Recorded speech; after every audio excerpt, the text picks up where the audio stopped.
질문 드리겠습니다. 저는 직장에서의 무능력에 대한 질문을 드리고 싶은데요. 저는 그러니까 어렵다는 생각, 안 된다는 생각 이런 것들이 좀 많아서 그 일을 완성하지 못하고 미완성을 그냥 남겨둔 그런 일들이 제가 이렇게 세어보니까 한 10가지 정도가 되더라고요. 근데 그게 이제 그러니까 시간을 따져보면 몇 년 된 것부터 최근 것까지 이렇게 다양하게 있어요. 제가 근데 그래서 이제 안 된다는 생각도 어렵다는 생각도 이제 받치면서 하나씩 이제 치운 것부터 마무리를 짓고 있는 중인데요. 진도는 그렇게 빨리 나가지 않는 것 같고 제가 그러니까 일을 잘 못하다 보니까 그러니까 되게 제가 원하던 일이라고 생각을 했는데 그러니까 사실은 제가 엄청 원했다는 일이라기보다는 제가 준비한 기간이랑 준비한 것들을 보면 이 일밖에 할 수가 없는 상황인데 그래서 저한테는 되게 간절한 일인데 잘 못하니까 그게 좀 힘드네요. 근데 이제 근데 해야 될 일이죠. 네. 근데 보통 사람들은 내가 꼭 해야 될 일이다, 해결해야 될 일이다, 이런 이제 나한테 난제다 이렇게 생각을 할 때 그 난제를 해결하려고 되게 난제를 해결하겠다 이렇게 이제 접근을 합니다. 근데 지금 그런 보통 사람들의 접근법을 택하시지 않으시고 안 된다는 생각을 바친다 그러셨잖아요. 이건 우리 가르침에서만 제시하는 해결 방법입니다. 근데 왜 보통 사람들처럼 난제를 자꾸 연구하고 심사숙고하고 또 누구한테 물어보고 이런 방법을 택하시지 않고 여기서 하시듯이 안 된다는 생각, 모른다는 생각을 바치는 방법으로 하시게 됐는지 그거부터 한번 좀 말씀을 해보시면 좋겠습니다. 그러니까 안 되는 문제 중에 몇 년 되는 문제들도 있다고 말씀드렸잖아요. 네. 그래서 근데 그걸 계속해서 풀려고 했었는데 안 되는 경험들만 계속 많아졌었고 풀린 경우도 있었죠. 노력을 해서 네, 연구를 그렇죠. 해서. 네. 네. 그래서 어느 정도는 그러니까 기간이 좀 오래된 거는 요거는 못하는 문제다라고 사실은 버린 상황인 경우도 좀 있었어요. 그리고 뭐 좀 자질구레한 좀 쉬운 일들은 그냥 귀찮아서 하기 싫어서 미루고 이렇게 있던 것들이 좀 많았고요. 근데 그게 하기 싫다, 안 하고 싶다도 있고 또 어렵다, 이건 안 된다 이런 그런 생각들이 그러니까 그 각각 과제에 따라서 조금 다르긴 했는데 그런 것들이 지속되다 보니까 제가 그러니까 노력하고 싶은 그 마음도 잘 안 생기고 그래서 바른부 연구원 그 목사님 강의하시는 거 들으면서 이제 마음속에 있는 요 생각부터 바꿔야겠다고 그렇게 생각을 해가지고 네. 시도를 이제 안 된다는 생각을 바쳤는데 부분적으로 성공한 것이 있었습니까? 아직도 성공한 건 별로 없었고 하는 중에 있습니까? 지금 그냥 그중에서 제일 쉬운 것부터 그러니까 빨리 해치울 수 있는 것부터 지금 제가 청소를 하고 있는 중인 것 같아요. 네. 그러니까 황 교수가 쓴 그 책, 몰입이라는 책을 혹시 읽어보신 적이 있습니까? 읽지는 않았고 강의를 좀 들어봤어요. 황농이 들었죠. 이제 난 그 책을 읽기도 했고 한때 교보에서 베스트셀러가 되었고 많은 사람들한테 아주 선풍적인 특히 연구하는 사람한테는 선풍적인 인기를 얻었던 책입니다. 이제 그 책의 내용은 아마 강의를 들어서 아시겠지만은 이제 난제가 있습니다. 어려운 문제가 있을 때 자나 깨나 생각하고 또 생각하고 또 생각하고 이제 이러다 보면은 이제 몰입 상태에 이제 들어가게 되고 몰입 상태에 들어가게 되면 환희심이 딱 충만하게 되고 이 환희심을 꾸준히 지속하게 되면 결국은 알아진다. 이런 내용이 골자인 것 같습니다. 즉 수의 몰입을 몰입이라는 책을 읽으면은 난제 해결은 자나깨나 이 목고, 우리 저 간화선 할 때 이목고라는 화두를 아시죠? 그것처럼 자나깨나 이목고 하다 보면은 결국은 풀린다. 이제 이것이 그 난제 해결의 핵심 내용이다. 이렇게 봐야 됩니다. 근데 우리는 이 목고 하면서 그런 게 아니에요. 우리는 출발부터가 틀립니다. 그 황농문 교수를 비롯한 간화선의 이목고는, 간화선에는 제가 다 채우고 싶지 않습니다. 근데 황농문 교수는 우리는 모르는 존재로 보는 거거든요. 출발부터가 우리는 모르는 존재다. 이게 어떻게 하면 알까? 그리고 알려고 자꾸 하다 보면 모르는 존재에서 알아가는 쪽으로 갇힌다. 요런 이제 출발 전제가 자기를 모르는 존재라고 보는 거였습니다. 간화선에서도 이목고를 하는데 간화선에서는 아마 나를 모르는 존재로 놓고 출발하는 것 같지는 않습니다. 내가 보기엔. 근데 우리는 어떻게 되냐면 우리는 다 아는 존재로 놓고 출발하는 겁니다. 황은 출발이 당연히 다 안다. 난제랄 것도 하나도 없다. 특히 아주 지혜로운 사람한테는 난제가 없기 때문에 탁 뭐가 의문이 생기면 금방 1초도 안 걸린대요. 바로 하면 바로 알아진대요. 그러니까 아는 건 너무나 당연한 권리라는 겁니다. 너무나 아는 것은 자연스럽다라는 겁니다. 일단 그렇게 믿어야 돼요. 나는 전지전능하고 모든 것을 다 알고 다 해결할 수 있는 것은 너무나 나한테 주어진 당연한 권리고 권리다 이렇게 생각을 하는데 이제 모를 게 생겼습니다. 모르는 게 이상한 거예요. 우리는 모르는 게 하도 많으니까 모르는 게 자연스럽고 어쩌다 알아지면 그게 이상한 겁니다. 근데 우리의 출발은 아는 것은 너무나 당연하고 모를 것이 생기는 것이 이상하다라는 겁니다. 즉 모를 것이라는 것은 착각, 우리가 일시적으로 병에 걸렸다라는 그런 증거라는 뜻이 되는 겁니다. 그러니까 안 된다, 모른다라는 생각이 들 때 나는 병 들었구나. 난 착각 속에서 살고 있구나. 일단 이렇게 이해를 하셔야 됩니다. 지금 이제 난제가 있지 않습니까? 나는 모르는 상태에서 연구를 해서 알아가는 존재다. 이렇게 생각하시지 말고요. 나는 이미 다 아는 존재다. 모를 것이 본래 없는 존재다. 근데 모를 것이라고 딱 눈에 띄었다. 이것은 내가 병에 걸렸다는 뜻이고 외도를 했다는 뜻이고 말이 됐다는 뜻이다. 이 모른다는 생각이 착각인 줄 알고 맞춰보자. 이렇게 하는 겁니다. 즉 교수나 난 간화선도 그렇게 비슷하게 보는데 우리는 모르는 존재로 놓고 출발하게 되면은 결국은 어쩌다 알게 되긴 알지만은 그냥 영원히 미제로 끝나는 수가 많아요. 모르는 식으로. 근데 확실히 다 아는 존재라고 출발하는 것이 매우 필요합니다. 마치 그 이제 제가 손잘병법 얘기를 했지만 백전백승하는 장수는 싸우기 전부터 이기는 건 너무나 나한테 당연한 권리다. 이렇게 출발하고 지는 것 자체가 이상하다. 이렇게 하면서 떨리는 마음, 질 것 같은 마음을 바치기만 하면 다 된다라는 그런 논리거든요. 이제 여기 손자병법의 정신입니다. 마찬가지로 우리도 다 안다라고 하고 난제가 생겼을 때 내가 잠시 실수했을 뿐이고 착각했을 뿐이다. 그리고 아는 것은 당연한 권리다. 이렇게 해야 됩니다. 행운이 아닙니다. 당연히 내가 알 것을 아는 거니까 알았다고 해서 들뜰 거 하나도 없죠.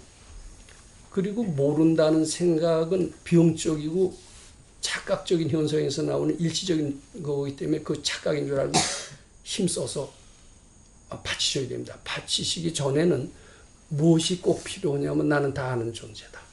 전지전능한 존재다. 이것을 확실히 가지시는 게 매우 필요합니다.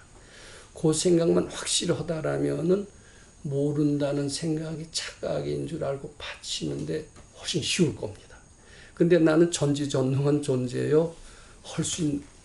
전지전능한 존재라고 알지 않고 할 수 있는 게 지극히 제한되어 있다라고 자기 자신을 열등한 생각을 가지고 있는 한은 모른다는 것을 착각으로 알 수가 없어요. 모르는 게 너무나 당연하게 된 거죠. 그 내용을 이해하실 수 있겠습니까? 네. 그러면 예. 제가 모른다는 생각을 정말로 그게 100% 없어진다는 그 상태를 사실은 이해하기가 약간 힘든데요. 그러니까 계속해서 이제 경험적으로 안 풀리고 어렵다고 해결하지 못한다고 생각을 했던 것들을 나는 전지전능하다라고 100% 믿게 된다면 그러면 정말 모든 것들을 해결하게 되나요? 좀 그렇게 봅니다. 그러니까 그런 이제 그것은 근데 아마 본래 타고날 때부터 그런 사람이 있고요. 아주 그건 뭐 그리고 또 아는 능력을 많이 체험해야 알 때부터 생이지지라는 말이 있습니다. 태어날 때부터 안 돼요. 우리는 하도 모르는 게 습관이 돼서 모르는 게 정상 같아요. 그리고 어디 가서 얻어 터지고 깨지는 게 너무나 그런 일을 한다반사로 당하기 때문에 그런 게 정상으로 알게끔 우리는 그런 고달픈 삶을 살고 있습니다. 근데 저는 가끔 가다가 태어날 때부터 자신감을 가진 사람을 보는 수가 있는 것 같아요. 그 사람은 태어날 때부터 집중력이 있어서 딱 물어보면 알아요. 그리고 어렸을 때부터 영적 체험을 많이 합니다. 이게 자신감으로 꽉 차 있어요. 근데 우리는 그게 본연의 모습인지 모르고 안 되고 힘든 것만 자신의 모습으로 알게 되는 수가 많습니다. 그래서 사실은 이 공부할 때는 모른다는 생각을 그냥 바치는 것만으로 잘 안 된다면 이제 장괴를 하고, 장괴가 뭔지는 아십니까? 그리고 미륵전여름을 자꾸 하면은, 그리고 미륵전여름을 하실 때는 나는 전지전능한 사람이다. 근데 전지전능한 사람이다 보다도 나는 배 선생님이 이렇게 가르치십니다. 난 부처님 씹어오는 사람이다. 난 부처님의 맏아들이다. 부처님이 다 아시듯이 나도 알 수 있다. 이런 거를 자꾸 몇 번 하면서 정진하시면 상당히 좋을 겁니다. 어떻게 보면 나는 부처님 씹어오는 사람이다. 난 부처님이 다 아시듯이 나도 알 수 있다. 요거만 자꾸 해도 사실은 모른다는 생각에 바치지 않아도 그것만 해도 알아질 수가 있습니다. 그 자신감이 충만하면 당연히 알게 될 거야, 안 알게 될 거야. 근데 요 출발에는 전제부터가 자신이 없이 출발하면은 굉장히 노력을 기울여도 잘 안 알아지는 수가 있어요. 그러니까 우리는 바칠 때도 본래 없는 것인 줄 알고 착각인 줄 알고 바칠 때래야 받쳐지지. 이 고통이라는 게 정말 있는데 있다라고 믿고 바치려고 하면 받쳐질까요? 안 받쳐질까요? 안 받쳐져요. 그건 내가 고통이라고 하는 것이 있다라고 보는 게 내 허상이다, 내 착각이다. 이렇게 확신만 든다면 확신만 들어도 금방 벌써 받쳐진 거나 다름이 없습니다. 근데 허상이 아니라 진짜라고 한다면 두 주먹을 불끈 쥐고 받쳐도 사실은 좀 안 받쳐지거든요. 그러니까 받쳐지기 전에 제일 먼저 해야 될 것은 이제 부처님의 맏아들이다. 난 부처님 씹어오는 사람이다. 즉 신심을 키우는 연습을 많이 해야 됩니다. 이제 신심을 키우는 것은 아까도 말씀하신 것처럼 우리는 계산하는, 나한테 득되는 일만 골라서 합니다. 근데 부처님은 득되는 일을 골라서 할 필요가 없어요. 왜냐하면 다 내 건데, 다 좋은 일로 꽉 차 있는데 나한테 득되는 일을 골라서 할 필요가 없어요. 부처님의 행위는 어떻게 되는 거예요? 그냥 무주상으로 할 뿐입니다. 마치 부처님이 모든 것을 부족한 것을 깨달으셔서 무주상으로 그 행동을 하시듯이 우리도 모든 것을 부족하다고 생각은 안 되지만은 억지로라도 그렇게 마음을 먹고 행동만이라도 무주상으로 해보시라는 겁니다. 무주상으로 해보면은 처음에는 실감이 안 나지만 자꾸 하다 보면 나도 좀 든든하고 자신감이 생기거든요. 그리고 모른다는 생각이 아마 누가 강조하지 않아도 허상이다, 안 된다는 생각도 허상이다, 이렇게 어느 정도 될 겁니다. 그때는 힘 안 들이고 조금만 해도 금방 착각인 줄 알고 바치게 됩니다. 근데 지금 같은 경우에 제가 너무 원론적인 얘기만 해서 실감이 안 되신다라면은 그 모른다는 생각을 한편으로는 이제 난 부처님 씹어먹는 사람이다 이렇게 가면서 그 신심을 키워가신 것과 동시에 자꾸 바치시면서 병행해서 무주상의 일, 대가 없는 일을 자꾸 하신다면 그거는 현실 문제를 해야 되니까 우리가 본래 부처처럼 깨닫는 뭐 이것에만 치우치다 보면 그 문제하고는 더 멀어질 수가 있겠죠. 그러니까 그 문제를 그건 당연히 알아야 될 것이다라는 자신감을 가지면서 무주상 일, 즉 부처님 시봉하는 일. 이 무주상을 찾아서 하려면 어려우니까 뭐 지금 직장 나가시죠? 근데 돈 받기 위해서 나갑니까? 부처님 시봉하기 위해서 나갑니까? 전에는 사실은 저는요 네. 월급도 사실은 관심이 별로 없었기는 했는데요. 네. 그런데 이건 좀 다른 네. 법사님 질문하신 거랑 답이 좀 맞지 네. 않는데, 그러니까 월급 받으면서 이것만큼 제가 일 안 했다는 생각을 늘 좀 가지고 있었던 것 같아요. 그래서 이제 이 공부 만나고 나서 네. 부처님 시봉하러 일하러 가야겠다 이렇게 계속 마음을 잡고 있고, 네. 그래서 예전보다 일하는 게 훨씬 더 즐거워지는. 즐겁죠. 네. 뭐 그냥 난 거저도 일하는데 월급까지 주니 얼마나 고마우냐. 그 정신은 난제를 해결하는데 굉장히 도움이 됩니다. 그리고 봉급, 대개 우리 봉급 받는 맛에 일한다고 그러지 않아요? 사람. 돈이 들어오면 좋기는 한데요. 월급날 기분. 근데 월급날 기분이 좋은 것은 이렇게 생각하세요.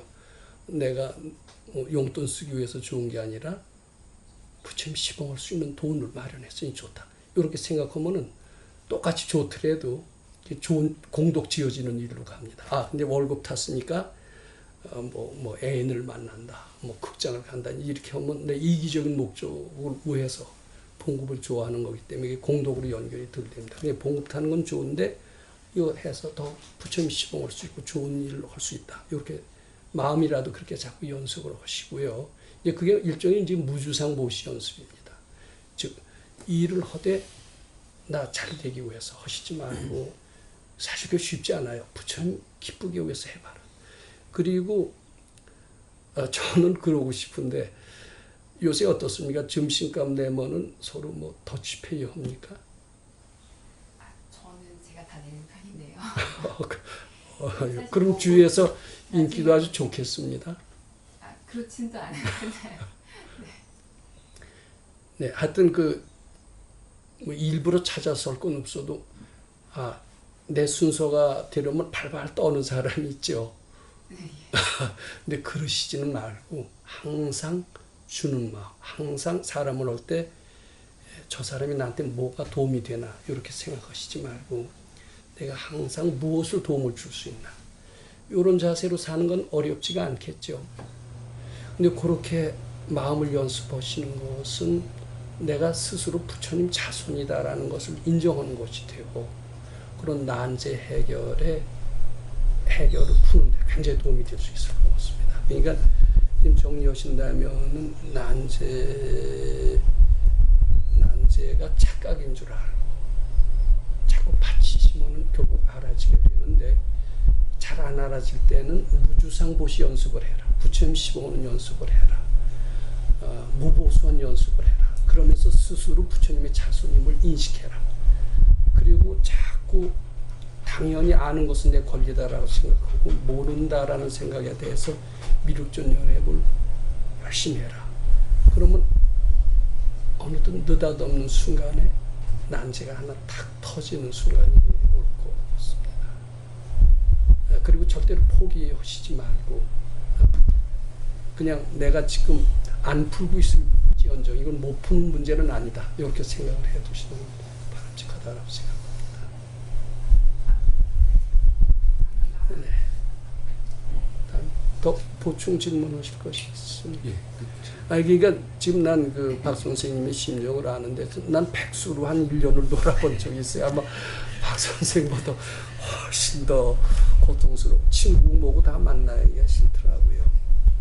그러니까 이제 그 백 선생님께서 시키시는 게 이제 이틀에 한 번씩 소사를 오라고 그랬었어요. 근데 소사를 가서 거긴 무보손 일들이 너무나 많았던 겁니다. 그러니까 근데 집에서도 부인께서 직장에 나가시는 거니까 평소에 우애해 주시지 못했던 부분이 많이 있죠. 요번 기회에 정말 따뜻하게 사랑하십시오. 그리고 직장 생각하시면 좀 불쾌하실 것 같습니다. 불쾌한 사람을 하지만 신신말씀을 수 있도록 정석고 빌어주는 것도 또한 무주상 보시 연습입니다. 뭐 어디 가서 무보손일 그건 외래 진짜 뭐가 선입견이 붙기가 쉬운데 떠올리는 불쾌한 사람을 위해서 빌어주는 것이 그렇게 되거든요. 그리고 법당 같은 데 자주 나오면 여기 일거리가 널려 있습니다. 이런 데 와서 절대로 티내지 마세요. 잡초를 뽑아도 좋고 삽질을 해도 좋고 이게 부처님 기쁘게 위해서 한다. 이렇게 한 100일이라도 하신다면은 도초에 무보손 일만 계속해서 하시는 겁니다. 그럼 우선 기쁨이 솟아올라요. 이 기쁨이 지혜로 연결돼요. 이 기쁨 자체가 또 기적을 창조해요. 이게 이제 바로 무에서 유를 창조하는 건데 제가 부분적으로 경험한 게 있어서 말씀드립니다.